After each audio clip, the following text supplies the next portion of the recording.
Broadcasting from the business capital of the world, this is the Podcast Business News Network. And welcome back, everyone. It is officially Earth Day. If you're watching a pre-recorded version of this, it was Earth Day when we did it. Perfect timing to embrace our planet and the Earth and plant the seed and see the sprout grow. And yes, that would be Jack Sprout. Wonderful children's book. We're going to talk with the author today. He shared so much insight within our ecology system, our environment, in terms of the writing of the book. Great characters, but also a message and some education in terms of what's going on around us, the things we take for granted, i.e., our Earth. I had an epiphany about a year ago where, after all these years, it finally hit me. Everything comes from the Earth. Everything, even if it's synthetic, there was an Earth beginning to it. And he's harnessed the power of that in writing this fabulous book, and also the characters and the PC game that comes with it and the music. The author is Jack Shoop, and he's back with us. Hey, Jack, how you doing today? Hey, Steve. Happy Earth Day to you too, and thanks for having me on. Happy Earth Day. Yeah, yeah. It's the older I get, the more I appreciate things like the earth, trees, just nature, and all of that. But now I see even more why people say, "Hey, getting back to nature," because it does Yeah. so much for you, for your soul, psychologically, energetically. Um, this book has a lot of great characters. We've been looking at it chapter by chapter. We're going to dig into chapter 4 today. What's in store for us there? Well, the reason I chose to love to write about nature and how Beaver Creek Meadow is all coming together. We've seen how Jack was growing up from a seed to a farmer, and we've seen the Fred Beaver how he works the dams, and we met Sawdust Miller how he works the forest. But it's amazing to me, just like you said earlier, how the earth nature provides everything that the animals and humans need. I mean, everything is there. And everything we need for life is there. So we just need to help it. Like for instance, there's oil on every plant or on every continent. Everything we need that nature has, which I don't know who designed it, but I mean, if we need it, it's there. Like for instance, now we need batteries, right? So now they're finding lithium everywhere. Hmm. So that's kind of amazing to me to, like you said, every nature provides everything we have. So today on chapter 4, we're going to talk about Pierre Loutrou. So let me just show some pictures here. Here's Pierre Loutrou. He's a red-tailed fox, and you can see he's sitting on his rear end looking at the creek. He's the smart one in Beaver Creek Meadow. And here's his power wheel. Okay, that's the power wheel that's been around for ever. And here's one long for the dragonfly. So when we left Sawdust Miller, he made the lumber for Jack's house. Now Jack needs to power up his farm to run it. And Jack realized that Jack gets to live in this beautiful meadow, but he has to do his share of work. So he needs to get his farm together. And so Sawdust Miller told Jack that Pierre Loutrou is one smart fox. We all trust him. We used to burn all kinds of stuff to make power. Then one day, Pierre Loutrou set us down and said he knew how to use the sun, the wind, the water, and other parts of nature to make power. His name used to be Pierre Le Fox, but after we learned that he wanted what's best for for our meadow, we started calling him Pierre Loutrou. So Jack Sprout, I can sometimes I say I, sometimes I say Jack Sprout. So it's intertwined there. So because I wrote this in first person, so Mhm. Jack went up to talk to Pierre Loutrou and find out about powering up his farm. So Pierre said, "Well, I see you got the biggest green ears I've ever seen, so you must have big." Whoops, did I lose you? Yep, I got you. We still see you. You still see me? Yep, yep. Okay. Anyway, so Jack went up to talk to Pierre Letrue, and it said, "Yeah, well, you got big ears, so I guess you're a good listener. So I'll tell you what you need to know." He said, "First, you're going to need to feed your plants, drink, shower, and wash clothes. We'll build you a tall wooden windmill with big fan blades. Then the blades will turn the pump and pump water up from the well. You'll need a big tank to store water when the days the wind doesn't blow, because it doesn't blow through the canyons every day."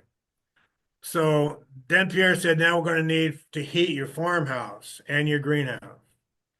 So he said, "What we use here in Beaver Creek Meadow is called a passive solar design. In other words, the passive solar is where you create your building facing the sun. So the sun helps to light up and heat the homes. We use solar glass panels to heat our water. We call it solar because we use the energy from the sun." Jack Sprout said, "I never heard of that." So anyway, he explains to him that the power of the water and his water wheel. He uses the wheel. In other words, for power, he like the boat. The Captain Barry has a tugboat. He'll bring his boat up to Pierre's power wheel, and Pierre will wind up his spring. So in the boat, we use a spring. So he winds up the spring in the boat, and that operates the boat. Okay. So Pierre's using solar power energy. He's using passive solar energy, and he's using the power of the water wheel. And so he's introducing new ways of power for Beaver Creek Meadow. So he tells him that there's a dragonfly called Wan Long who will make glass for his windows and solar panels. So that's his job, is to help out with that. And the sun shines through the glass, heats the water in the pipes, and keeps our homes warm and gives us hot water. So they've created their own little solar panels, solar power. And Jack asked Pierre Letrue, he says, "How did you learn all of this? How did you learn about solar power, about passive solar, and learning to use the power of the water wheel?" And Pierre says he's always thought about helping others, making life easier, and what works well tomorrow and for the future. Pierre said when he was a little fox, him and his fathers and his friends would cut down trees for wood to burn in the fireplaces, which, that's just the way it was. And he loved the smell of the wood burning. And that's his friend went and played in all the trees. But Jack Sprout had a favorite tree where him and his friends would play. And they had a little clubhouse there where they talked about very important things.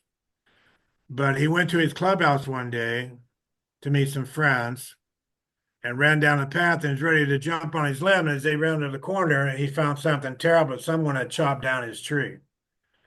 He couldn't believe who would do such a mean thing. And he asked around who cut down the tree, and he found out it was his own dad. And he told his dad, "What do you do? You cut down my favorite tree." And his dad said, "I'm sorry, I didn't know that was your favorite tree, but we needed wood to burn for the house." So Pierre got to thinking, he thought that if we cut down all the trees just to make our houses warm and cooking, pretty soon there wouldn't be any more trees.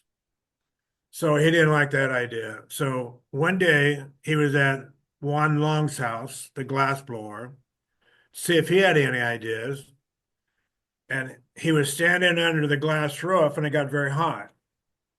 So Juan Long told him that when the sun shines through his glass roof and glass walls, it heats his house without having to burn any wood. So anyway, that's where Pierre got the idea.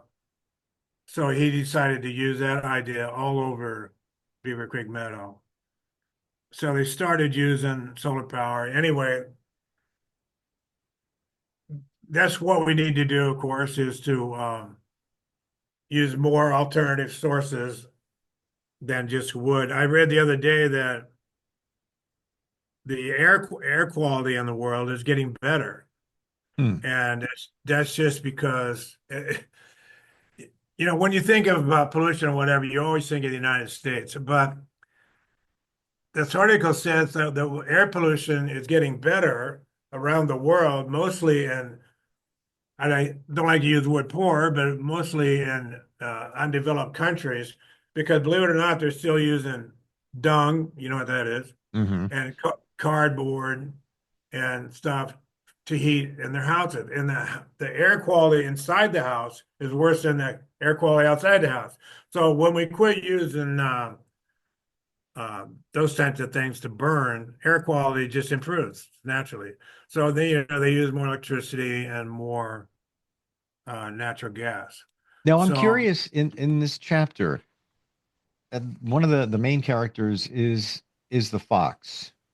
Why'd you pick fox? Any particular reason? well, it's just traditionally known that a wise old fox. I just went on that Gotcha, gotcha. Okay. because, within the animal world, um, foxes are considered smart. You know what I mean? They jump in and get your chickens and they get out. They survive. Hmm. They survive all the people trying to eat them, and they survive the farmer's wife trying to kill him. And they're just smart. They know how to open gates and just, that's kind of traditional. Sure. I didn't know I'd find a picture of a fox sitting on his rear end looking at the creek, though. That kind of fit right in.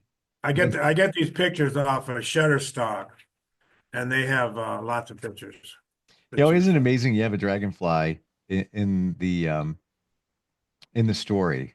Wan Lung? one long, yeah. What does that represent, the name? Well, he's he represents the ancestors, uh, the feeling of ancestors, time gone past. He's brought an ancient art of glass blowing to Beaver Creek. He was an artist and he was blew glass. Glass comes from sand, so he learned how to collect sand from the beach, melt it at 3,000 degrees, and blow glass. He learned it from his ancient ancestors. It's kind of that feeling.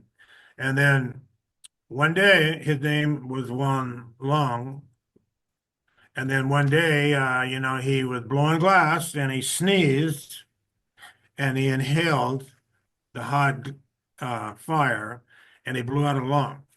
So that then they changed his name to Uh, One Lung. You know how okay. kids are. Now I got They it. changed it. They changed his name to One Lung. And then he was out. Cobley is the artist. I haven't introduced Cobley yet, but he's the painter in Beaver Creek Meadow. And he was out. How artists do. They go out and search for new inspiration. And he met Wan Long one day and he told him about Beaver Creek Meadow, where everybody has their own part of nature to live in and takes care of that part. And Wan Long wanted to be part of a community like that. So he came to Beaver Creek Meadow and he lived just north of the wetlands. Yeah, I find the dragonfly a hated insect, and they don't do any harm as far as I know. Even as a kid, No. I used to look at the dragonfly. Oh my God, look at that thing flying over here. Oh, take cover. And there's no reason Yeah. to. And actually they fly very like a helicopter, like Yeah. different. Um, Yeah. and alarming, but as far as I know, right, they're wonderful creatures. No, and they don't live very long. Hmm. I don't know if it's a month, 2 months or whatever. They don't live very long. But I don't even know what their purpose is, really. I really haven't studied it in that much. I don't know that I don't think they pollinate or anything. Maybe, but yeah, they're very helicopter-like. But I just think I used to I used to have a job. It's kind of funny that you say that, but I used to work the job with helicopters. Believe it or not, yeah, you brought that up. Huh. But we had a helicopter tour company on the Big Island where I lived, where I worked. And then we had a reservoir up the hill. And the dragonflies, I guess, would breed in that reservoir, and they'd come down and they would fly in front of our little shack that we had. So I saw dragonflies and helicopters every day at work. So funny that you mentioned that. But yeah, that was I wanted to fit those in there because of that experience I had watching them when I was at work. Do you find a lot of the things that you include in the story, Jack, are connected loosely to you, experiences you've had even as an adult or even as a kid? Yeah. Yeah, yeah, I think you have to because I look at like science fiction, okay? Those guys that do science fiction. Sure. I don't know how they fit. I don't know where they get that. I mean, how can you write about something that hasn't happened? How Right? can you write about the future? I don't know how they do that. So when I start writing about stuff, I think of stuff that's happened to me or someone I know, and then I Right. can relate to it that way. So that's pretty much how I write. Every character in this book has something to do with me or mostly me or a friend or somebody that's done something or the name. I am 74, so I've had a lot of time. You know, a Sure. lot of time gone, a lot of time's gone by, and I've seen quite a few things. But this dragonfly, like I said, I would be at work, and they would come down and fly in front of our little shed where we were, and pretty entertaining. And like you say, it's a unique character, unique insect. And I don't like you say, why are they here? I don't know, but they're here, and I enjoyed seeing him every day. So And that's same pretty thing, much the praying mantis. That's there's yeah, another one interesting insect. I remember my grandmother back in the day used to always say, don't harm them and don't kill them. The police will come. And she was just trying to get me to not touch them. Not that I wanted to. Um, yeah, or there was some kind of they were protected. I don't know if that was even true back in the day. But they remind me of the dragonfly, where they're just kind of doing their thing. yeah, They look threatening, but they're really not yeah. They're not. I don't know if maybe we're just conditioned to conditioned. Yeah. not like things flying around over our head, or they think we're going to get attacked or whatever. But Yeah, or the fear of the unknown. I know what a yeah, bee does. A bee, pollinates flies and can sting you. Um, when was the last time somebody got bitten by a praying mantis? I don't think ever. I And don't did think yeah, get stung by one? Don't know anybody that has. Even the dragonfly, aside from it yeah. dodging your head and it maybe scaring you for a second. I don't know one person that's ever gotten stung, bitten, or harmed by a dragonfly. No, if you ever looked up close at their face, that one of the ugliest creatures ever. Well, I'm not gonna deny that. What So they what do look you want? beautiful, but up close, like, oh my gosh. What's your takeaway in this chapter in the book? What do you want people or children to really think about after reading that chapter? Well, Pierre's everybody loves Pierre.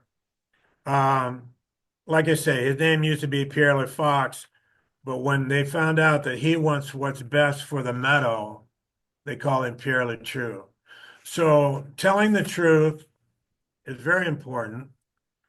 Um, Worrying about other people is very important. Not that you have to be totally just go out and help everybody all day, but you gotta have this idea that you want what's best for the community. So that might just be you doing your particular object, your particular hobby, or whatever it is, and what you're doing is helping. Or you can go out and actually help other people. But I want people from this chapter to realize that it's about the whole community, and think of that when you're going through life. You're trying to help out everybody. Not necessarily telling people what to do, but just trying to do things that help out. So he wants to help out people heat their homes, He wants to help out people move their boats up and down the river without harming the nature. I mean, without harming the meadow. That's his whole concept, not to harm the meadow. And I just realized every chapter ends with these words. Until next time, keep growing, Jack Sprout. Pretty Yeah, cool. yeah. Yeah, that's, within the book, each chapter fades out. You can kind of get the idea now that each chapter, I didn't realize it, but each chapter is one day. I didn't even know that until I was done. After I got the books printed and back in my house, I didn't realize that each chapter was one day. Wow. So he wakes up, he needs something, he goes towards that person to help him. He has an adventure along the way, and then he finds out what that person does, and they promise they'll help him, but they all tell him, "We'll help you, but you got to do the work yourself." And then he goes home. And then the chapter fades out, little reminiscence of what happened in the chapter, and then what's going to happen in the next chapter. So it kind of keeps you connected because each chapter is pretty different as far as the subject matter. To your point, I didn't realize that every chapter was pretty much a day in the life of Jack and everything going on there within the meadow. If you were to Yeah. write a follow-up book, Excuse I'm me? sure you probably have thought about it. If you were to write a follow-up book, Yeah. what would you focus on?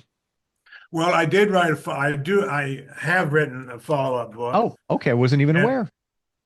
what's that? I wasn't aware. Yeah, the guy that invented the hydro flask, that metal can, the metal water bottle. Hmm. Anyway, I got talking to him one time, and he said you need to do an adventure story. Was what you need. Everybody's always telling you what you need to do, right? So, so I wrote an adventure story. It's 30,000 words, and it's called A New Look into an Old World. That's the title. And Jack Sprout and his buddy Captain Barry take one of Captain Barry's ocean growing boats, and they just head out from Oliver Otter's beach. They just they love Beaver Creek Meadow, but they want to find out. They're tired, they're bored, all right, they got everything working. Now they need to do something else. So they go out and they find the center of the universe. How you like that? And then, which is turns out to be another island. And they're met on this island by a blue heron who's a tour guide. So he tours Jack and Captain Barry around this island, and he shows them how they can help nature even more. So they learn all this, and then they go back to Beaver Creek Meadow, and they teach the people how to uh, make Beaver Creek Meadow even better. They learn things like, it's fiction, so so for instance, one of the things they learn is, putting out a fire, forest fire. Hmm. They use updrafts, and what they do is they shoot water up the updraft, and that takes water up into the sky, and the wind blows the water to the fire. So that's one of the things they learn. And they learn about water storage, to store water in tanks. They see a blue whale, they race an elk, they surf with dolphins, they get stuck in a wild fern hole. They see the desert bloom, you know what that is? All the flowers, Hmm. the desert turns all color. So they see all these things, and even they tie Jack up and throw him into a riptide, and scares him to death. And then they have the rope tied to the boat, so they follow him out. So he understands what a riptide is, riptide, so he can warn people. So they learn a lot more about nature, so they can go back and help Beaver Creek Meadow work with nature even more. So that's kind of a little follow up I did. I had a thought here. anybody that's connected to schools, libraries, I have two friends who are librarians in the New York area. Would they be able to advocate for the book to be in these institutions, schools, libraries? Well, I can't answer that because schools have all these, it's got to hit this mark, hit that mark. It's got to create. I think so. There's a lot of information up here. We've only went through 4 chapters and we've Right. covered a lot of topics.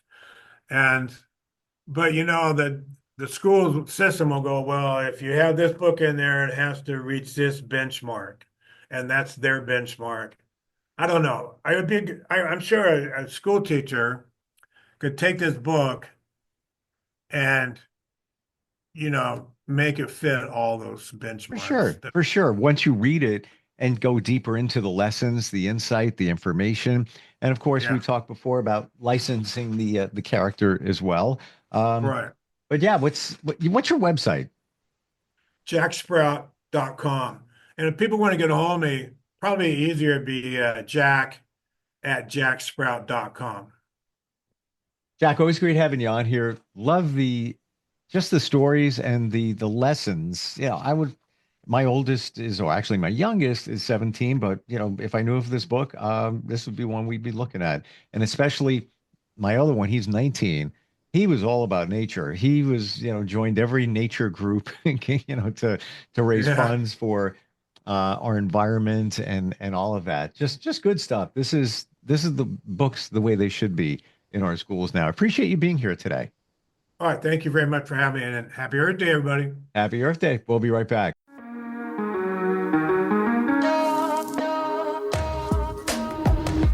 Broadcasting from the business capital of the world, this is the Podcast Business News Network.